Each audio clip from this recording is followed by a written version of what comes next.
dealing with. And we need to create that familiarity in order to move in the right direction so we don't have to worry about division. And hopefully that affects it socially and all this other stuff. And I don't know if that answered any part of your question because I like to babble, but whatever. That was great, Allison. That was great.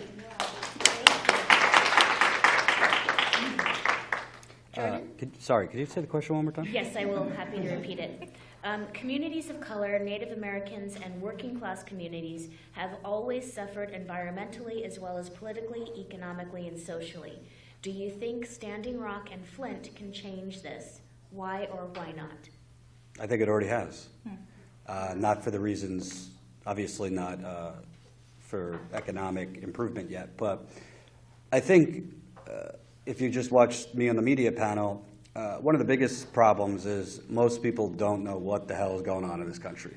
I got news for you. I didn't know what the hell was going on in this country to the level that I have learned over the last year and a half.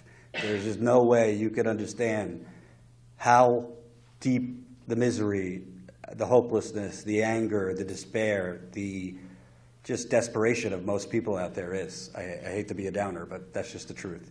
And I think the most important thing from Standing Rock and Flint is making sure people know what really happened. Because if you don't know what's really happening, you cannot. It's like, what do they say about people who are addicted? Like the first thing is knowing the problem or admitting you have a problem. So let's start with Standing Rock. I get really furious when the corporate media is, oh my God, Donald Trump's a fascist and he's a racist and look at the bad things he says. Of course. I mean, that's not, we don't have to argue about that. He's a racist, he's a fascist, his policies are fascist, but Standing Rock was the textbook definition of fascism. So The Intercept did amazing reporting that showed basically the FBI, Homeland Security, U.S. Marshals were collaborating with a Blackwater-type group to infiltrate the camp, to do spying surveillance. I was wondering what that unmarked car behind me for the last hour was following me. That's what was happening in protection of an oil company. That's the definition of fascism. And until we make the masses aware that that's actually happening in America and has nothing to do with an orange orangutan. Donald Trump was not president. Barack Obama was. So fascism has already in America before Donald Trump. Ty and I, my cameraman back there, were just covering a Bernie rally, and there was this girl after the rally. She was deathly afraid of Donald Trump's fascism, and it was sincere.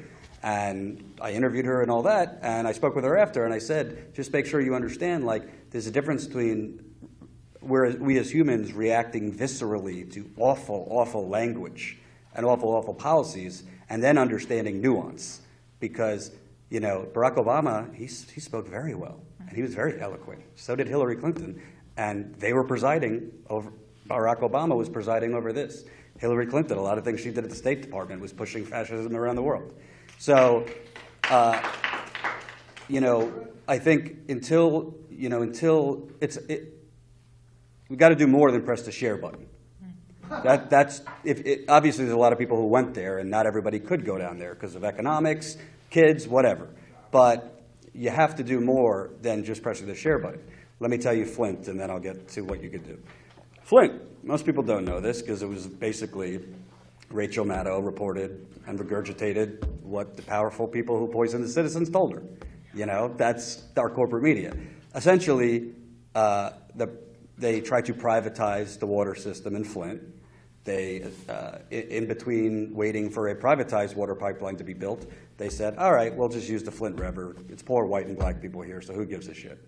And to the EPA's credit, the EPA had told the state environmental agency, you need to add certain things to the water to make sure lead doesn't leach off. And Governor Schneider and his state environmental department was like, mind your own business. And we know what happened. But that was a privatization plea. But the other thing about Flint that people don't understand, as we hear all this hyperventilation about Russia and our democracy is under attack, first off, we don't live in a democracy. So let's put that out there. Yes. But in Flint, how did this happen in the first place? Why was it allowed? Because the people didn't vote for this new pipeline. There was an emergency manager in place. An emergency manager is an unelected man or woman, that is essentially can overturn the democratically elected mayor, the democratically elected city council members, and do whatever the hell they want. So Ty and I were just in Flint, and we were at a meeting. There's no more emergency manager, but there is something called the Receivership Transition Advisory Board. It's exciting, I know. And essentially, that's 4 unelected business people that get to overrule the mayor and the city council. So essentially, the governor of Michigan, who oversaw the poisoning of its citizens, he appoints these business people. It's his proxy. The governor of Michigan is the mayor of Flint, essentially, and he is deciding what happens. So whether it be Standing Rock, which is fascism, or Flint, which is greedy corporatism, until the masses know that, we're not going to see change for indigenous people, for black people, for poor white people, because it's about a lot more than the water or the sacred land. It's about our basic human dignity.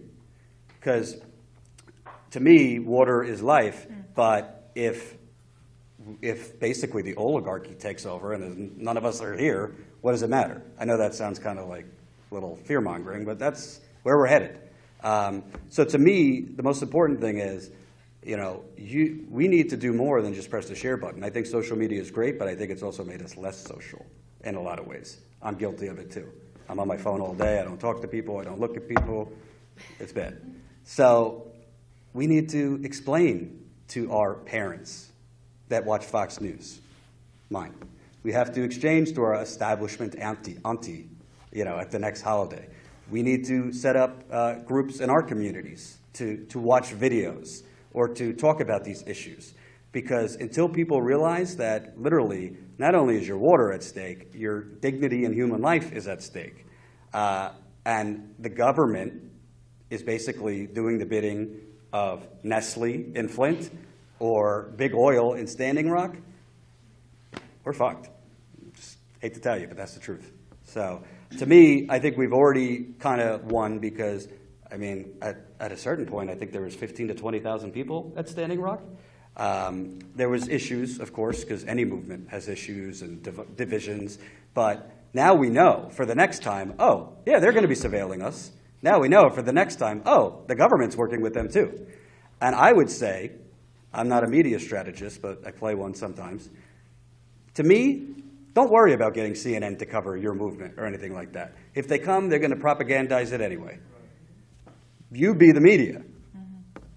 Just like a lot of indigenous folks and Standing Rock Sioux members were going live and telling the real story. It's about activating the people behind you. CNN's not going to activate people to care or do anything.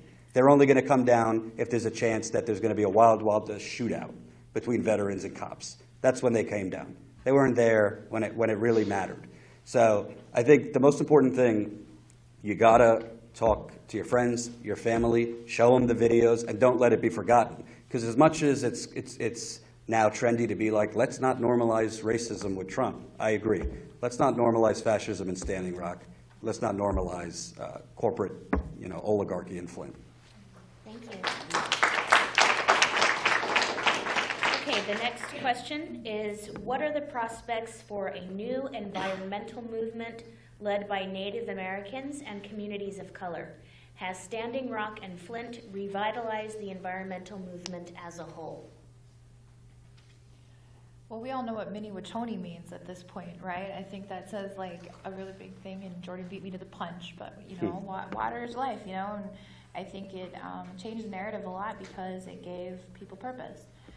Before all of this, there was just like 10,000 people running around at any point in time not knowing what their purpose in life was. But they came through Standing Rock, went through all of the trainings and the decolonization meetings and all this stuff, and it gave them a purpose. And that's going to end up being what mobilizes this entire movement, and I'm going to say it, and I say it all the time, like it's about white people stepping up. It's about people who have that privilege to go into front of a crowd and say whatever they want.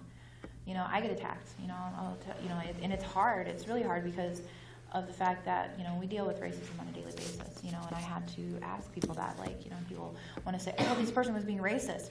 Well, in actuality, how often do you as a white person experience racism? because I just experienced it in the airport. I mean, like a white woman let two white women in front of her and then just stepped up and looked past me. And which was really funny was because it wasn't even her turn to board yet anyway. So I mean, that's instant karma, but whatever. But to like, I should have like printed these out. I'm comfortable with this. How does it change? Is that what you asked?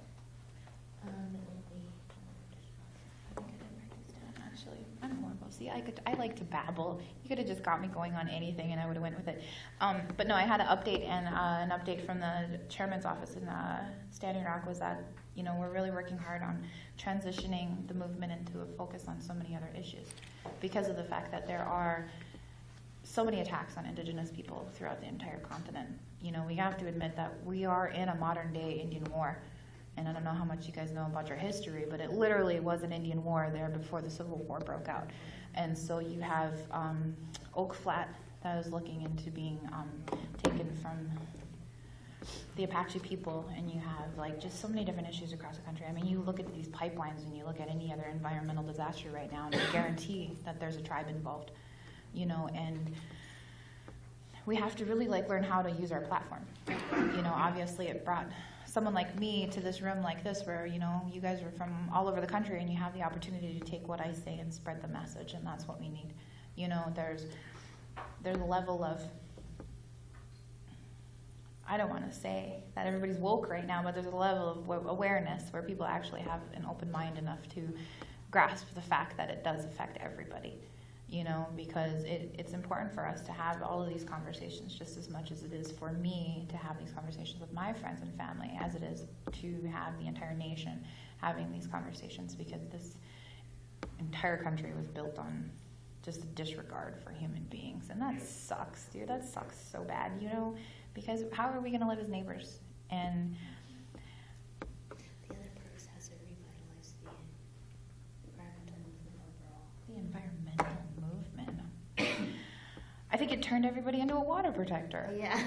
I mean, like, you have to say that. And I never did call myself a water protector, and I still don't know, because I didn't see myself as that. I'm Native American. I don't need to be honored everywhere I go because I stood up for what we're supposed to be standing up for. It's a female role to protect the water in Lakota culture and in many different Northern Plains cultures and societies. And it's just realistic to sit there and want to change something and be conscious enough to want to go and, take part in something bigger than yourself, because it's really going to be devastating if something doesn't come out of this. So, as far as like the environmental issues, I think it really brought a lot more people to the table. We talk about this intersect in activism right now, and it's really important to be able to listen to every single aspect, because come on now, the nurses are getting into the game. That's crazy, and it's just something that we have to embrace, and I really do hope that it changes things and it challenges people to get out of their own way, because we have inhibitions right now that are so debilitating, that like we're just incapable of getting out of our houses. And like, he said, it's like the social aspect of it. Like, yeah, I went home, and like if I stay home, I literally sit in my bedroom and like don't do anything except sit on my phone. That's a horrible way to live, But we were just talking about how cool it was to be in camp, and when you feel by yourself and you feel like there's like nobody around, you literally just like walk outside, walk to the next camp, and there's like people, and it brought so many different people together that it created a bigger community than what we could have ever imagined. And I think that's pretty cool. Thank you. Jordan, would you like me to reread the question? I think I got it, actually. Okay. Well, first of all, as an aside, a lot of the images that came out of Standing Rock were showing, like, these very fierce, like, elder men. Most fierce people I met in Standing Rock were people like you, honestly. The women in Standing Rock, I saw some people really do some shit that, like, I was scared to do. So, and also, like, not just on the front lines in terms of, like, going up in dangerous situations, but like the camp was kept going by healers, many of them women. I was struggling with digestion and back pain and all this, and I went to the tent to the healer's tent to get tea and things like that. There's a lot of things you just, if you weren't there, you just don't know how the dynamic was. So you and others deserve a lot of credit. I think that it's really important for white people to step up. I think it does need to be indigenous-led. I'll point out Shailene Woodley as a good example, because to me, Shailene Woodley was a good example of a white person, and we're not all celebrities or have big followings. Shailene Woodley was a white person who went there and said, what do you need me to do? She didn't exert her celebrity or her, a lot of these celebrities have a lot of publicists behind them and, comes with an entourage and all this high maintenance. And she was just, what do you need me to do? And step aside. I think white people need to step up and join in conjunction with the indigenous people who are leading the movement. I'll give an example in East Chicago, Indiana, which has a Flint-type problem for different reasons. There's an activist on the ground there named Thomas Frank. He's a white guy, and was my first person I interviewed there a year ago. And he was not poisoned. He didn't drink lead or anything like that. But his basic human dignity, he really cares about the poor African Americans and Latinos, because East Chicago is about 56, 57% black and Latino. So he has stepped up to basically advocate for the poor black people in that community. He sets up community meetings. He has tried to lobby the government. He has come to people like me to get coverage and things like that. And we all don't have the ability to do that because we're all busy and have our own dramas and our own obstacles. But I think we need to step up, because the honest thing is, you can't, I always say when I'm live in Flint or when I was live in Standing Rock, even if you're on the opposite side of the country or on the opposite side of the globe, it does affect you. Because if they could make money, I'm talking about the oil companies, they'll dig it through indigenous land, they'll dig it through your kid's daycare center. They don't care, So it's not some foreign object where they're only going to do it to the indigenous people. In history, that's what has happened. They're not only going to do it through black people's neighborhoods. They're going to do it through poor white people's community. They're already doing it through middle-class communities because they pay off the government. So I think it has to be led by indigenous and poor black people, because that at the moment is who's being fucked the most. But if white people don't step up and use their microphone, their privilege, there's certain things white people can say, like when Ty and I go out, like I just by nature feel less scared of getting roughed up by cops than he does. I by nature feel less afraid about running my mouth and ranting than some people do, because society allows me to do that. And it's unfortunate that we live in a country that everyone can't have that ability.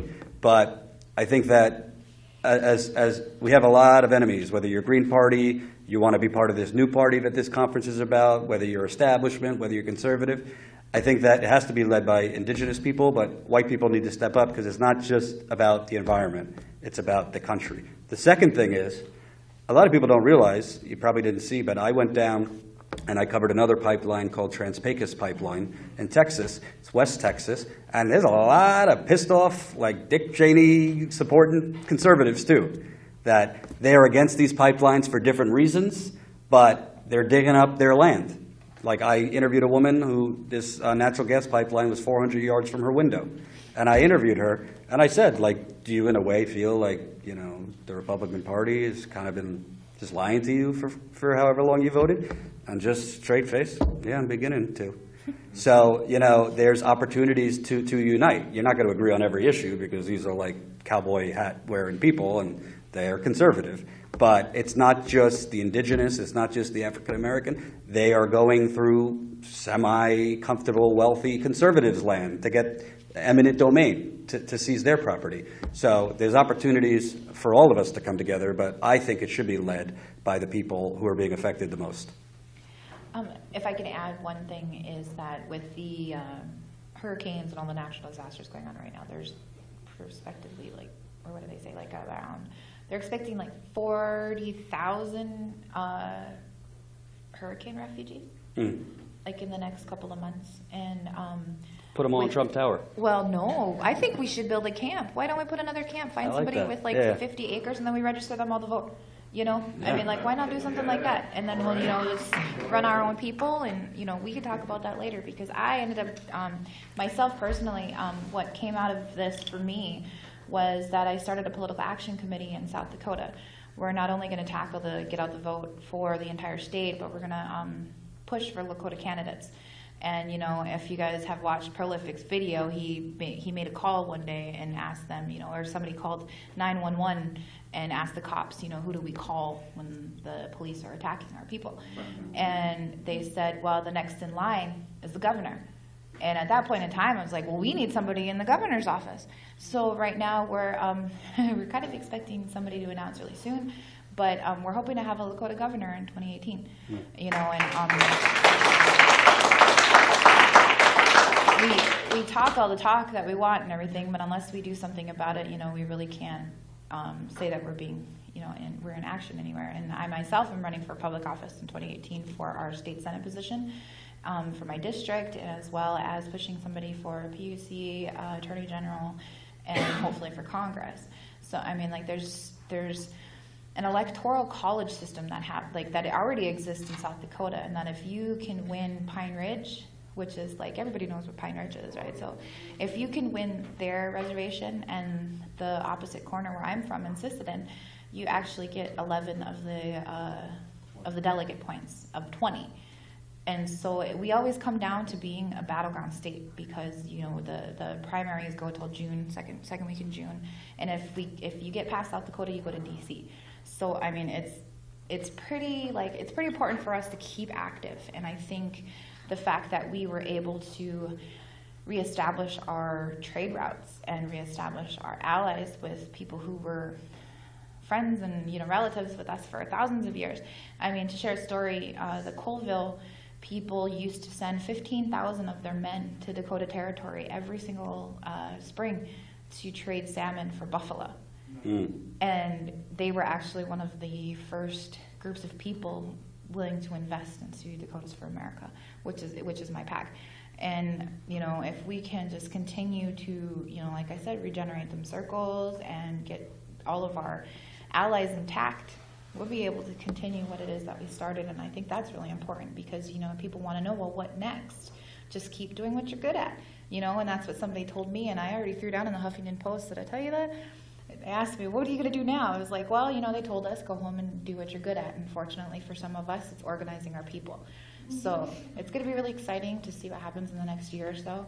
But I have an affiliation with Natives for Bernie, and they've actually put endorsements on the table for our revolution and for, you know, Bernie's campaign and the office, all this other stuff or whatever. And I'm trying to go and look at it as a like a non-biased direction, because I really would like to encourage Republicans to vote for, you know, like the better person instead of voting by their parties. So I have actually even set up meetings with our Republican elected officials and all these other kinds of stuff too. So we have a lot going on, and fortunately we have people like Jill Stein and the Green Party who are willing to have these conversations too. And we have a initiative right now that we're trying to change and make our primaries open.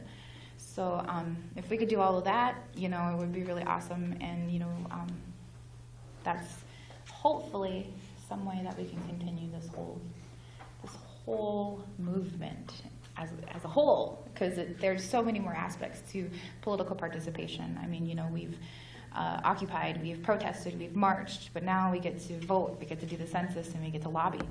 You know, so if we can continue what we started, there's educational purposes for everybody. Thank you, Allison. Can I add one thing real quick? Sure.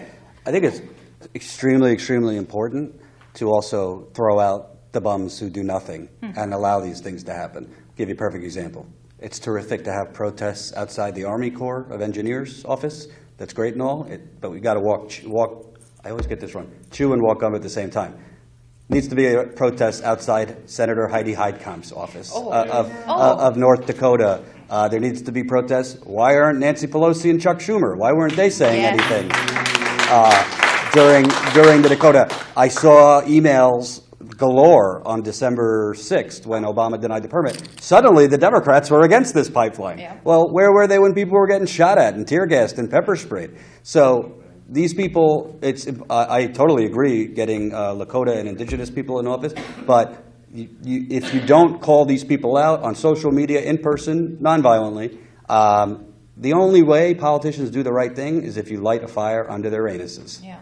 That's it. They're spineless, most of them. That's why Bernie Sanders was such a rare thing, because he's been saying the same thing for 40 years and he means it. And by the way, Democrats, the Republicans are just as bad. It's just they're not pretending to be the party of the working people. Yeah. The Democrats are. So you need to call out on the local, state, and federal level all Democratic Party politicians that are funneling money from big oil and big gas. And by the way, the biggest reason the Chuck Schumers of the world and the Nancy Pelosi's of the world did not say anything was not because of oil donations. It's because of the bank donations. The banks were all heavily invested in this pipeline and pipelines like it, and they do not want to upset their masters. So you got to call these people out as much as the Army Corps and Trump, because the Democratic Party, if forced, and maybe it won't be the Democratic Party, but you have to force the people who are supposed to be advocating for indigenous people, African Americans, Latino, LGBT, Asian, to do it not when it's convenient, but when it's not convenient. I'm glad that you brought Heidi Heitkamp into the conversation. Mm-hmm. I want to share a little story with you guys. I actually ran into her at the DNC last year, and on the exact same day, or maybe it was the day after that the permits were granted. And, you know, she comes down. I have a Chase Iron Eyes t-shirt on, so of course she was like, "Oh, hey, trying to give me a hug," and I'm like, "No, back up." And so, you know, she was like, "Oh, did you guys want to take a picture?" And I'm like, and I was with this tribal judge who was also a Bernie delegate, and she's like, "Oh, you guys want a picture?" And I was like, "Well, you know what? I actually came to talk to you about something." I was like, I want to know exactly why you feel it important to take on elders and the youth who are against this pipeline. I was like, I want to know why you think that you could take it upon yourself to speak for an entire party when we were the ones that voted you in. Heidi Heitkamp was actually voted into office with, I think it was around 2,000 votes that came from the reservation itself. And she was scared shitless. Oh my God, you should have seen this woman. She went down. I mean, like, she was just like, they were like, "Allison, you can't do this, da da da da." She was like freaking out. And I actually, I went off on her, you know, and I went off on her pretty bad. And then I actually brought a lawyer with me just in case, because I seen a lawyer standing around. I was like, "Hey, you're what?" And we really laid into her.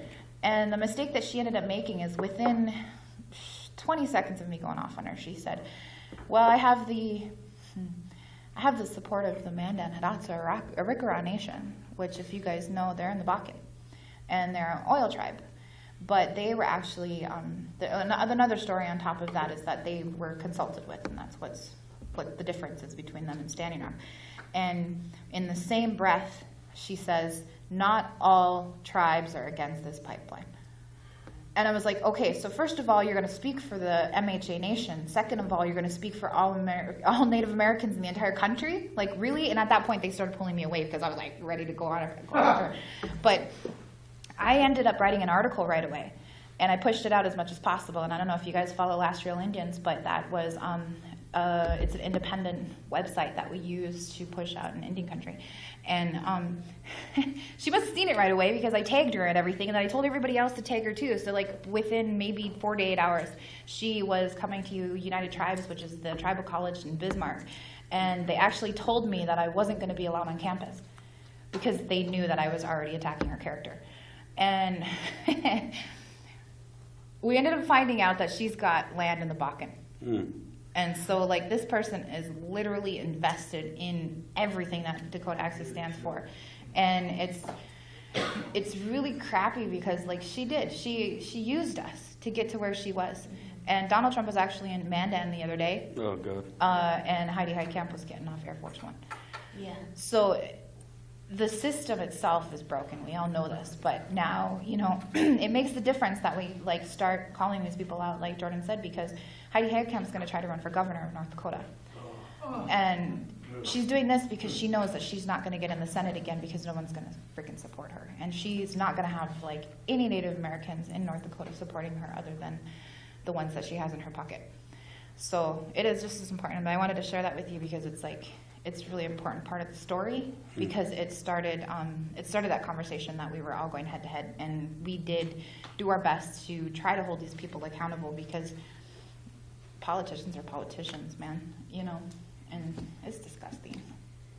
Let's move on to the next question. This is the final question. Let's take 2 minutes each for the response, and Well, I then feel we like will, it's a presidential debate.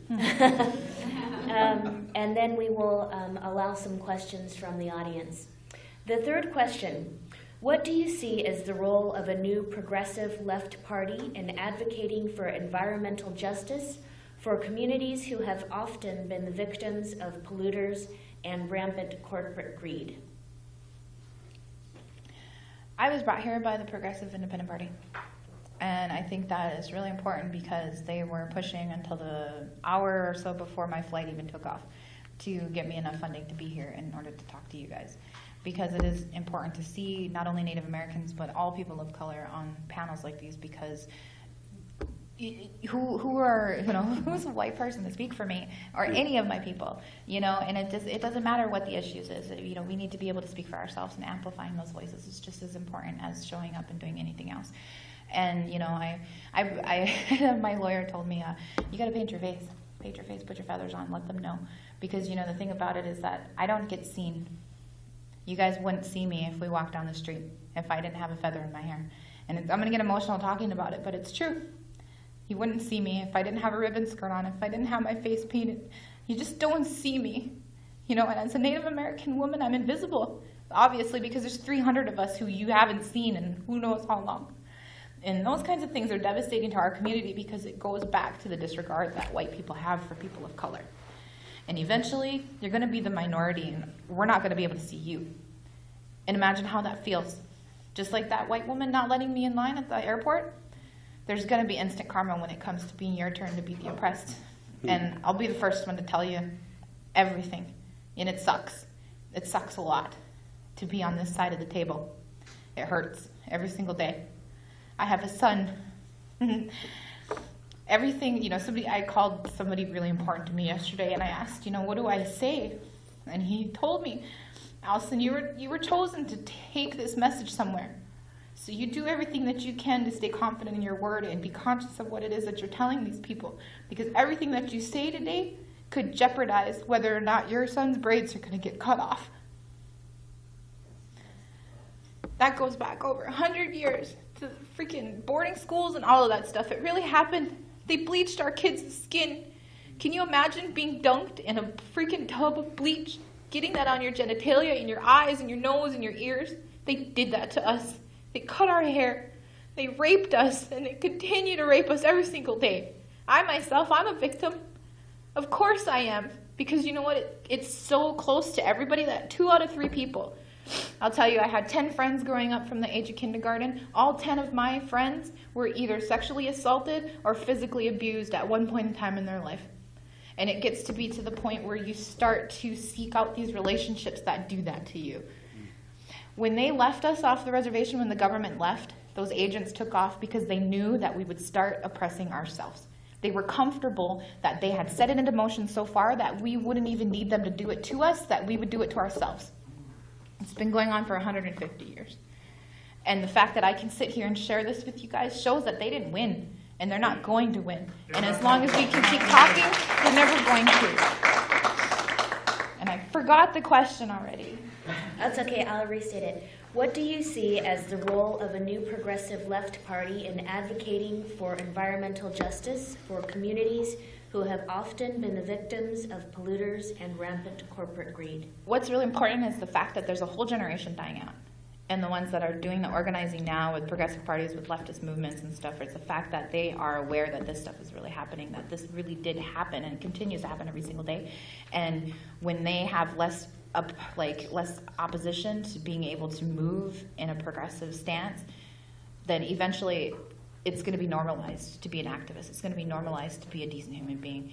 And we just kind of have to hang in there and play the game as long as we possibly can, because at some point in time, the whole entire nation will be filled with people just like us, as long as we can live in and lead by example. So, like I said, we just all have to continue to do what we're doing and do the best that we're, do the best that we can at everything that we do, because we're leading an example for our kids.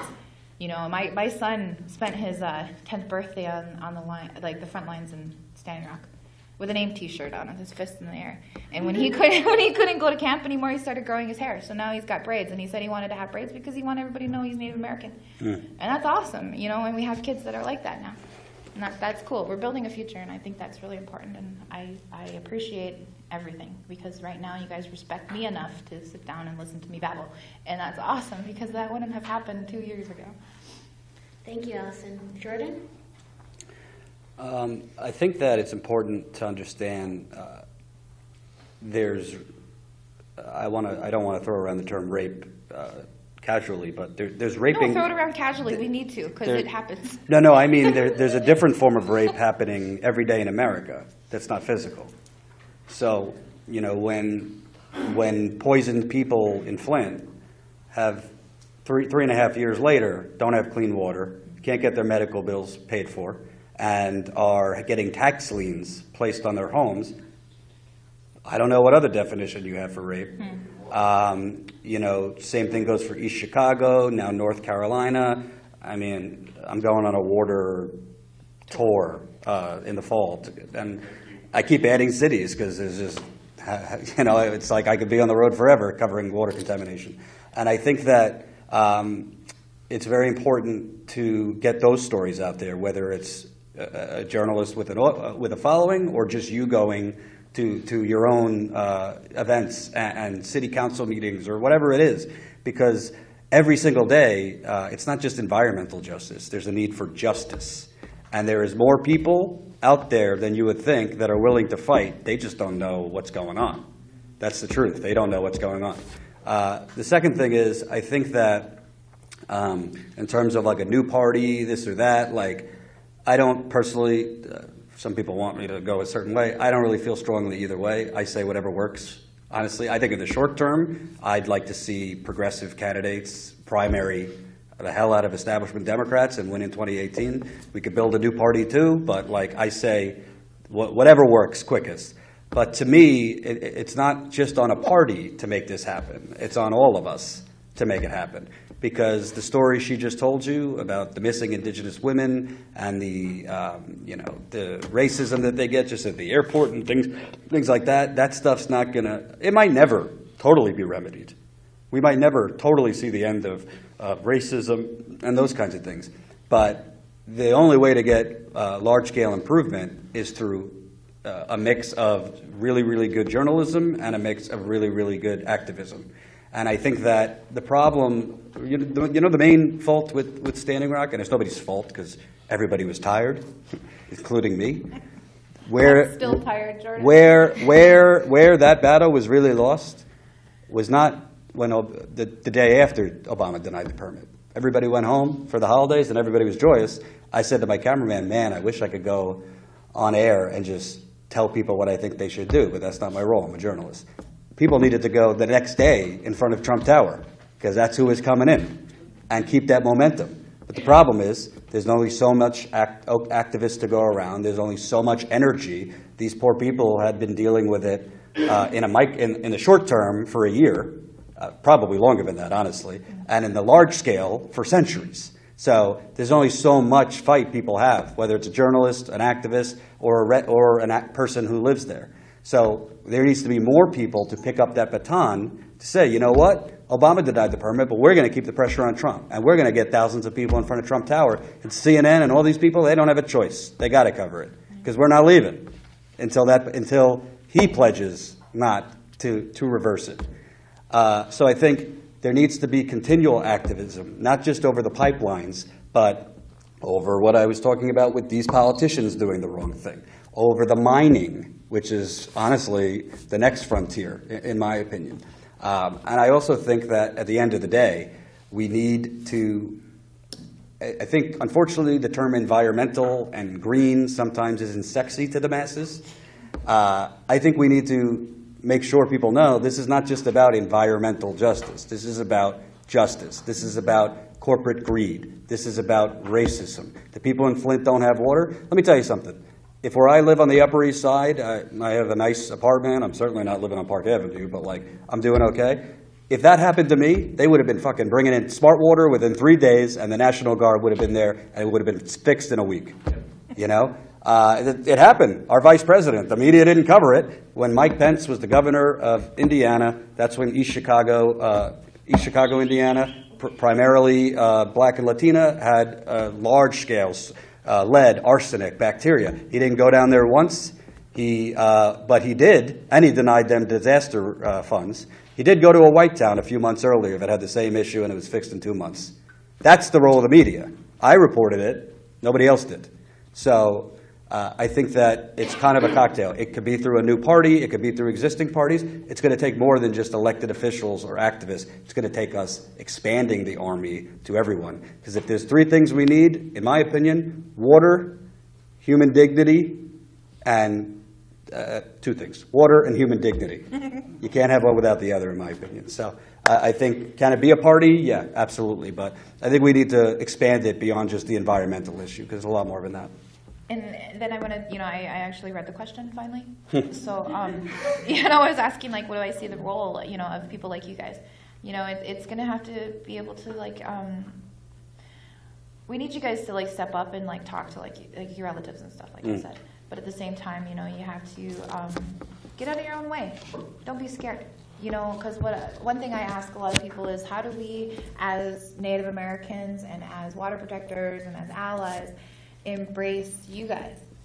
How do we be good allies to support you guys? Because, you could have all of the heart in the world, but you're going to have to be careful about, where is it that, where does your white privilege work? And what's entitlement versus whatever, because you're not going to want to come in and just, like, take a stance right away. But some people do. You're kind of rolling your eyes, and I'm wondering why.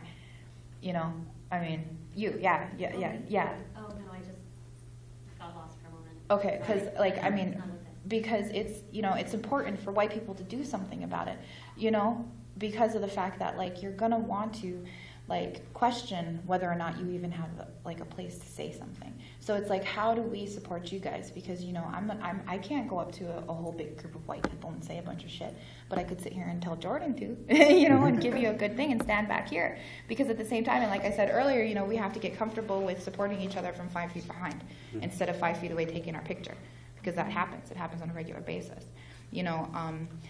and we have to be able to learn on our end on how to be good allies. And by talking and being, like, unafraid of each other, like, we have to be able to be open and work together. And the thing is empathy and compassion. It's always going to come back to that for me. And I have to be able to believe that you guys have been oppressed for thousands of years, white people. There, you guys had clan systems. You had all of this stuff in Scotland and Ireland and Europe and everything. There were systems that were in place, but it's been negated by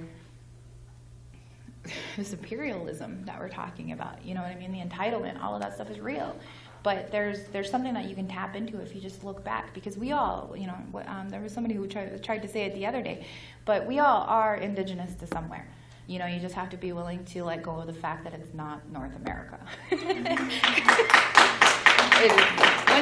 And once you get comfortable with that, then we're here to help you, because we really do. We're nice people. We want to be friends with everybody. We might look mean, but that's just because I don't smile. And I'm friendly. I'm nice. And we all are, and we respect you guys. We just need to learn how to work together. And I think that it's going to be really important with where you guys go from here. And that role is right next to us, instead of. I also think it's really important, not just in the environmental movement, but every movement, and it's very hard, and I sometimes struggle with it. Got to check your ego at the door. I think that, my natural personality is just like, I'm a leader. I say that humbly, but like I want to lead. I don't like following, because I think most people I'm following don't know what the fuck they're doing. So not you, but it's hard to check your ego at the door. I mean, my role's a little different, because I'm not like organizing rallies or organizing political things. But I think that if you're going to go into a Standing Rock, or you're going to go into Line 3, or you're going to go into Ferguson after another black man is mowed down, if you're going to go into anything, you need to go in wanting to help, not take over. I think that's important because we all have natural human egos. It's never going to be like a kumbaya in these things. Like even within, I'm sure this conference, there was division. Even, there's always that. And I try to stay the hell away from it, but it always follows me. But I think that you really need to understand, it doesn't mean just because like indigenous people were the original sin of this country, how they were treated, that we can never give them our opinion, or African Americans. It means you have to, at a basic level, understand that until we eradicate that racism, whether it's indigenous, black, whatever it is, we're not going to get justice for all of us, because economics and racism go hand in hand. A lot of people don't. A lot of people. It never was talked about this way. But Martin Luther King, the main thing he was talking about was economic inequality, and they did not like that. The powerful. Let's put it that way. So, yeah, that's all I got to say. Thank you. We'll take a few minutes to have questions from the audience. Is there anyone with a question? Yes, sir. Me first? Yes. Okay, kind of shook up here. I definitely know I was going to hear the word fascism in here, and that's good because, North Dakota, Standing Rock, it was a great example of fascism.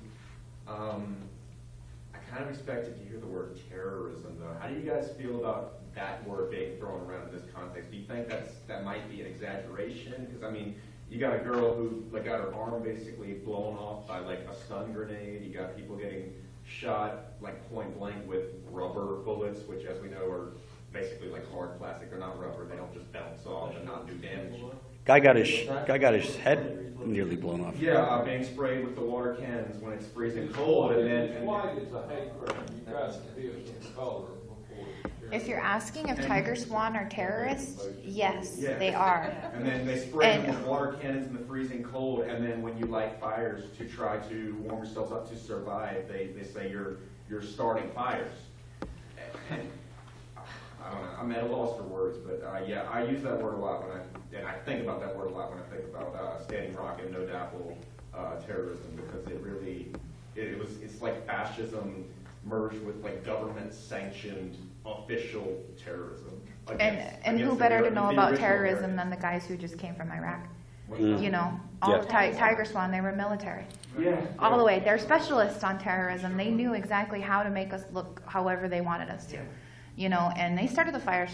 There's aerial footage of, there's one fire over here, but they're 20 yards away, there's another fire. Like, how could we have gotten over there and started any of that? On the bridge, I'll tell you, and on the bridge, Tiger Swan started those trucks on fire.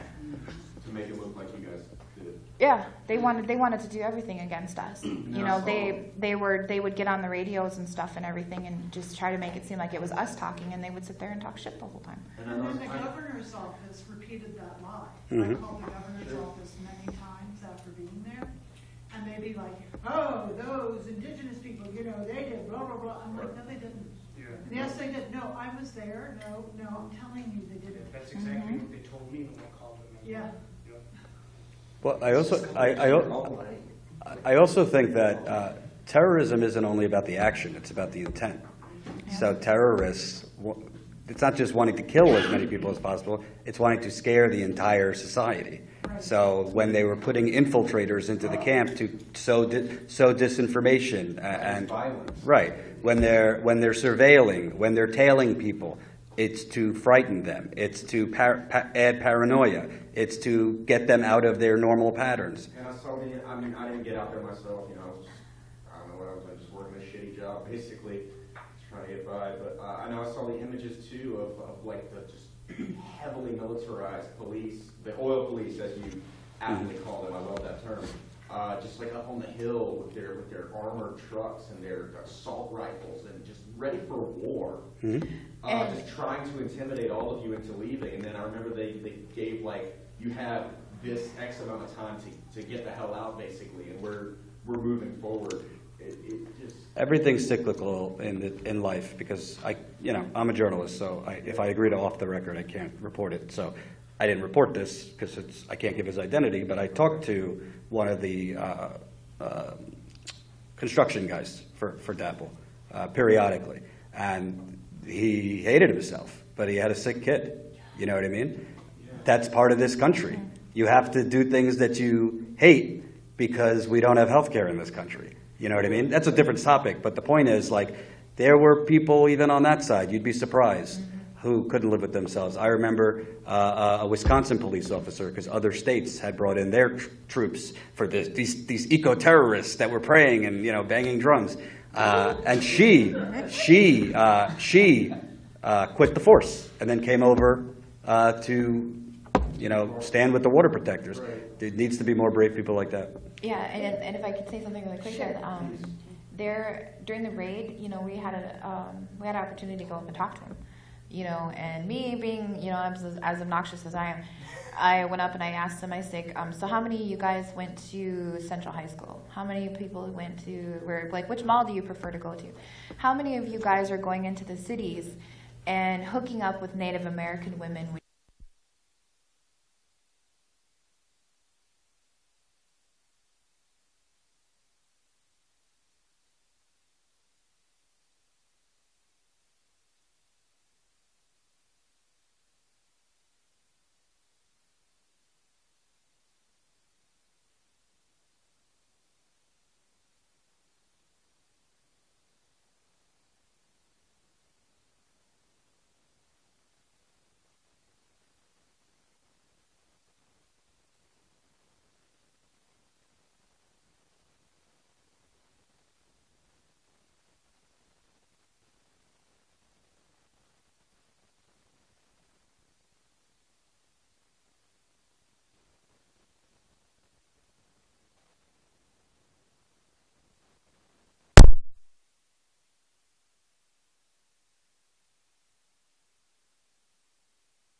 I just came back from Flint, Michigan, the same day that Jordan was away.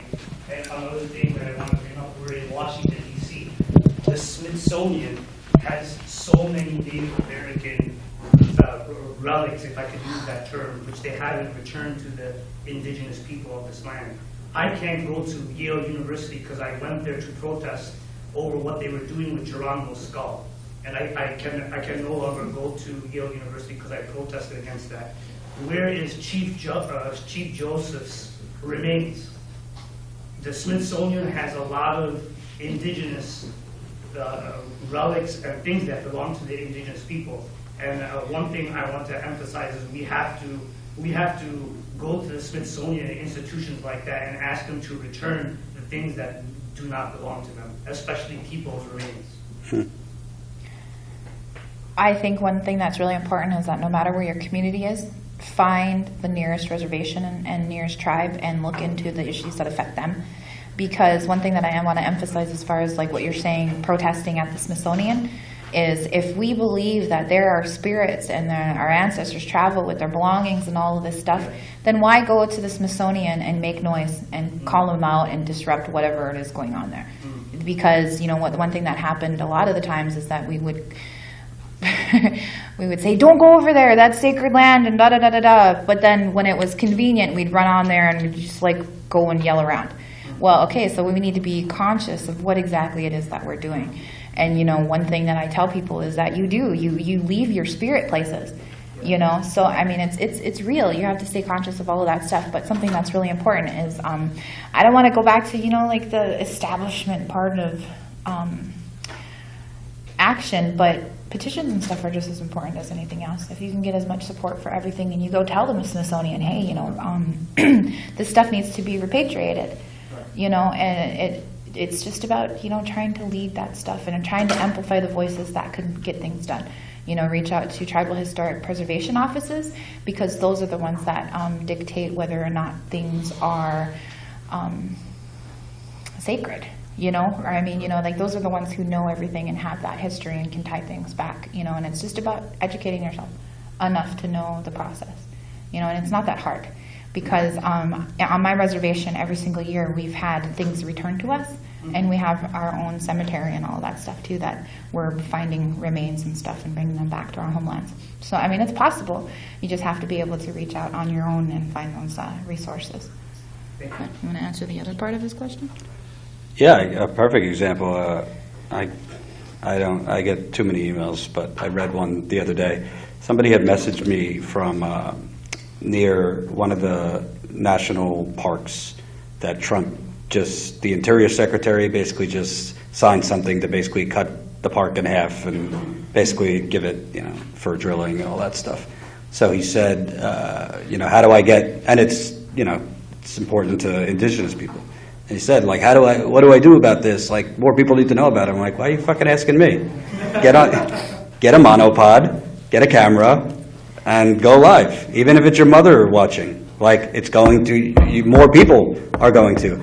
And you'd be surprised, like, if you start doing stuff, whether it's journalism or setting up meetings about something in your community, like other environmental groups might pick up on it, other indigenous groups might pick up on it, Fight for 15 might pick up, like all these groups in the progressive community that have different goals and objectives support each other in a lot of areas. But don't wait for me to cover it or somebody else to cover it or for a deadbeat politician to do something. Try and activate people in your community. I mean, if you live in Washington, it's a diverse area. Same thing with New York City. Some of you don't live in very diverse communities, but until, you know, when Bernie tried to activate people to run for office, I thought that was a great thing. I'm trying to, in my way, activate people to become independent journalists. I have a side site from TYT called Truth Against the Machine, and it's basically to cover local and state corruption, environmental genocide, you name it. Just the disappearing middle class and the stuff that people don't find sexy. But what you could do is if you, whether it's through journalism or setting up meetings or petitions or whatever, if you do that, and you do that, and you do that, and you do that, and you do that, I mean, that's how Occupy Wall Street started, you know? And if not for, you know, some things that could have really, honestly, I think Occupy Wall Street was the prelude to Bernie. Honestly. So it's not always a straight path, but I don't think Bernie would have been, and I don't think Trump would have got elected, to tell you the truth, unless that sentiment had already been created years before. Obviously, the Trump voter and the Bernie voter has been screwed for 30, 40 years. But over the last few years, people have not only been woke, but decided to speak up. And that started at Occupy Wall Street, to a certain extent, the Tea Party. There was definitely some bad elements there, but they're misguided. But the point is, people have been starting to speak out now. So what each one of you could do is take it upon yourself and don't look at the results right away. I mean, before TYT, like, I was in dead-end media job after dead-end media job, and I just wrote on my own. I wrote on my own blog. I don't know if anybody was reading it, but somehow something I wrote got like Salon.com interested in me writing for them, and then this website interested in them, and then it went on from there. My mom always says it's you know, it's not a sprint, it's a journey. And then I was just thinking about something that we did in the beginning was, say you needed to relay a message, or you had pictures or something like that you wanted a bunch of people to see. You can tag up to 100 people in your post, and then you can tag 100 people on pictures. So, like, what we ended up doing was, like, I would go on there and tag not just my activist buddies, but I would tag lawyers or people that I knew were, like, you know, involved in whatever it was here in DC or wherever for that matter.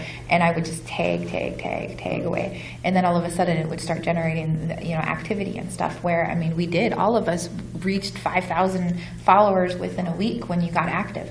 You know, so it's just about using social media to your advantage and, you know, manipulating the system to your advantage as much as you can. And that's just a tip for me. That worked for me, like, immensely. It was pretty cool. Thank you. Our next question? My question for you, I forgot your name. Jordan. Jordan. Did you pay to come to this conference? No. Did anybody ask you to pay for the conference? Mm-mm. Well, I want to tell you that Allison and I arrived at the same time at this conference. And the woman that checked us in asked Allison to pay to come to this conference. And she told her that that was the edict from the powers that be, that speakers should pay. No, speakers not supposed to have to pay. Well, I'm just informing you of how close this racism is. You know, Allison talks about it at the airport. Mm-hmm. Well, I want to talk about it here. Mm-hmm. And this is what happened. And so I think we should be on guard, you know, right in front of us. Right. And the other thing, and then I have one more point, thing that I like to bring up. You know, you talk about framing and how important it is. And Russell Means said something that I think is really terrific, and I'd like to report it. And he said, we're all on the reservation now. And I think that really brings it. Yeah, I agree. I have no idea, like, what happened there. I'm hoping it was a mishap. Well, But Internal we're all issues. volunteers here, so I think it may have been, you know, maybe someone didn't know, but I don't know, but not to in any way say that there's not racism everywhere, because that's what I just wanted to say. Could have just been because everyone at the front desk is a volunteer. I can clarify, I think. I'm with one of the groups that organized the conference. There were 3 sponsors, PIP, Progressive Independent Party, Draft Bernie for a People's Party, Socialist Alternative. And what we realized last night is that each one of the leads in our organization had given our staff conflicting instructions about what to tell the speakers as far as asking them to pay if they could. Because we're self-funded, we didn't get any sponsorships for this conference. So apparently, different leaders from the different organizing groups told their staff, who may have been at the front desk, we got conflicting instructions about asking speakers if they could purchase a ticket or not. So I apologize on behalf of the groups that for any conflicting requests that were made. I think we had some communication issues, so I apologize for that. one second. The other thing I'll say about the reservation thing, you put it more, or whoever you were quoting put it more, Russell Means, we're all being poisoned. How about that? So indigenous people were the leading symbol of Standing Rock, but 20 million people get drinking water from the Missouri River. And it's not just indigenous people whose water are at risk. I've been to Flint, East Chicago, North Carolina, some other places with water problems. We are all being affected because of the lack of investment in infrastructure, because of privatization schemes, which we cut corners here or there. So in an environmental sense, like, we're all pretty much, certain communities are being affected more, but we are seeing more and more contamination in middle-class areas, in areas that just the government has not invested in fixing anything. And the second thing is, we're starting to see people who formerly were middle class, white people, starting, not to the same levels, of course, but starting to be in many ways discriminated against because they're poor. So a lot of it comes down to, do you have money or you don't? Do you have influence or you don't? Do you have lobbyists or you don't? So, yeah, I agree with that. Just to kind of maybe echo a little bit, and I'm really glad that you brought up Russell Means, because it's important for us to talk about the American Indian movement. But one thing that I wanted to say was that there's a lot of stereotypes as far as what it's like to be on the reservation. And there's actually statistics now show that white Americans are more likely to kill themselves in their elderly years. And they are more likely to be alcoholics when they die. And the thing that they show about Native Americans is that we get it out of our system at some point in time. And we live long, healthy lives as sober Americans, as sober community members, and we still thrive at a long age, And I think it's important to address that, because You know, I used to tell people, with all the trauma that I've experienced in my life, if I lived in a trailer court, I might be a stripper right now. But, you know, those are stereotypes, but it's the same thing. It's the exact same thing, because I was talking to somebody yesterday, and they were saying that they lived. I lived in a trailer court, but I couldn't imagine the poverty that you lived in on the reservation. Well, my grandmother was a nurse, and my mom has a study for her master's degree and all this other kinds of stuff. So we were bringing in a pretty good amount of money, and when you live in the country, a pretty good amount of money isn't all that much in places like New York, like you said. But I was spoiled. I grew up in Tommy Hilfiger gear and all that kinds of stuff. I mean, I got an iPhone, an iPad, I wear Michael Kors, all this stuff. I'm not in poverty. And that's one thing that people like you guys, or people like who perpetuate these stereotypes on the Native Americans need to understand, is that we got it pretty good. We've survived. We're a humble people. We don't need much. So anything that is more than what we need is abundance, and we have the ability to share. It's not all about what I need, it's about what my son needs, it's by my family. If I have 21 first cousins in an Indian way, they're all of my siblings, and if one of us is, lacking something, somebody will kick in. If somebody was to hit the lottery, we're all going to win, and that's just the way that all of us live. And so, like I said, we're a humble people. Ikje is the word, and you hear our men say that a lot, is that they're Ikje Wichasha. And, it's a humble people, that's just the way we are. We just need to get by. And so, it's really important to emphasize that we're all on the reservation. Like, with social services and stuff, I mean, white people are the ones who are taking up all the funding, but they're never going to admit that, because then they have to admit that they're just the same as everybody else. And unfortunately, those are Trump supporters. And, once we get past that and everybody starts speaking up against it, it'll make all the difference. We've run over time just a little bit. Does my panelists feel okay? We have one more question. Do you want to take one more? If you want to. Gentleman in the light blue shirt, please. Thank you. I'm an old farm boy from western Kentucky, and been a radical there since the 60s. And this entire conversation is just so overwhelming to me. Like I say, grew up on a farm. I was used to going up to the well, turning it on, get some cold water and drinking it. Bottled water they're selling. The petrochemical industry is using millions of barrels of oil a year to make the bottles to sell us our water in. It's not your water, it's not my water, it's not their water, for damn sure it's our water. It's universal. I keep waiting, eventually I guess they'll find a way to sell us occasional gulps of fresh air. And, so it's just amazing. And then as far as Michigan, I've looked at Michigan when it was happening as being the right wing, it's the really corporate globalist first move in America to say, can we get by with fascism, with a marriage of a takeover of the corporations of the state? And it's just, it's ridiculously scary that there wasn't any alarm to it. And then this deal that went down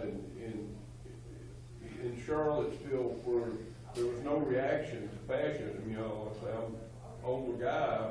I had plenty of family members I knew that were wounded, and none that died. I was born after World War II, but they died fighting fascism, and now you got it just walking down the street, and you create in the corporate media this is starting this false equivalency between Antifa and actual fascism. Right. It's unreal. But I was wondering, one of the things that we have to do, whenever we talk about environmental things now, I always, if I'm posting or anything, I always end it with saying save the humans.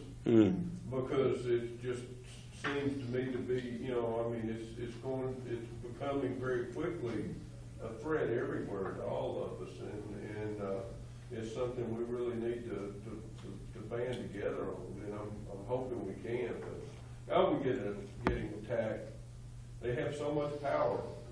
We're being attacked in so many different places, and I was wondering what you guys did, in terms of how the media covered it, and especially, like with you, Jordan, with, you know, TYT and stuff, and how you know, go back trying to highlight because like I say, you're stretched. There's no way you can cover all of it in every corner of it. Yeah, if you want to check my 2 herniated discs right now. Yeah. You know, honestly, to tell you the truth, half of my days at Standing Rock were debunking falsehoods and rumors, because in these situations, you know, nobody means anything malicious by it. Well, some people do, but most people just pass off information that they got on Facebook or whatever, and, you know, will race to the nearest journalist, which unfortunately in Standing Rock weren't enough journalists. But to me, how I approached it was simply telling the truth, and not just telling this is, you know, this is the what, who, what, why, where, and when, because I think that's a bullshit thing they teach, but also explaining why this is your fight too, why this is the people's watching fight, what is really going on here, like I've talked about in this panel, who's behind it, who's being paid off, what, as best as I could, what the history was. I was learning a lot of the history on the fly in terms of the indigenous movement. But to me, the most important thing you could do in journalism is show people why it's important. Not tell people about it, but show people. And for me, I mean, straight up, I've gotten offers from corporate media for a lot more money than I make now, and I turned it down each time, because to me, there's nothing better than, I think, probably between 50 and 100 people came up to me at Standing Rock telling me my videos are what caused them to come. And that's an amazing feeling, because that's why I do this. You know, I want to activate people to do something. And in Flint, you know, I was at a town hall where 6 residents got roughed up just for being pissed off that they're poisoned and still poisoned, and they got put up in lockup overnight. They didn't go before a judge. They had felony charges hanging over their head, and I stayed on it. It wasn't in the national media. Nobody reported on it. I was the only national reporter there that day. And a couple weeks later, like I harassed that mayor, I harassed the police department, I called them, I emailed them. I think my audience did too. The charges was dropped. I don't know if it was all me, but those people thought it was, and they thanked me. And for me, that's why I do this. And you know, I wish I could cover everything. There's some people online who like to criticize me for not, but I think the best thing you could do as an independent journalist or a journalist is tell it as you see it. You know, if my facts are wrong, I'll correct myself. Sometimes you're going a mile a minute, and it's easy to get your facts wrong. But I told it how I saw it, and I did not try to hide how I felt about it. And I think that's what is needed now. Thank you. To close, we've just asked the panelists to let our audience know how to stay in touch with you and what you're working on. Right now, you can pretty much just find me on Facebook. I'm just like everybody else. That thing is my lifeline. So at one point, I had over 5,000 people and a couple, like 3,000-4,000 people following me on top of that. But I have completely went through my entire list and blocked about a good majority of them because people were crazy. But you know, you could reach out when we get out here. I gladly give my phone number and everything out to everybody just to stay in touch. And with Dakotas for America, we have a Facebook page that we're kind of starting to push out, and we'll be launching our website before November sometime, because the big thing that goes on in Indian country is that we only get pandered to within like the 60 days of the primary. You know, and like I said earlier today, is that like Bernie Sanders was able to meet with tribal leaders and really, you know, get a good platform and narrative as far as what our concerns were. So hopefully in November we're going to be launching a campaign and focus on Native American issues for a whole entire year, and do our best to, you know, like I said, create our whole choka and sit down and figure out what it is that our people need and grow a consensus like that. So we're going to be really hitting the ground and being more active in the next couple of months, and I could be found on Facebook, and it's pretty easy. I don't Twitter or nothing, but Facebook is huge right now, so that's pretty easy. And I don't have a wife, but I'm going to get on Tinder so we could talk.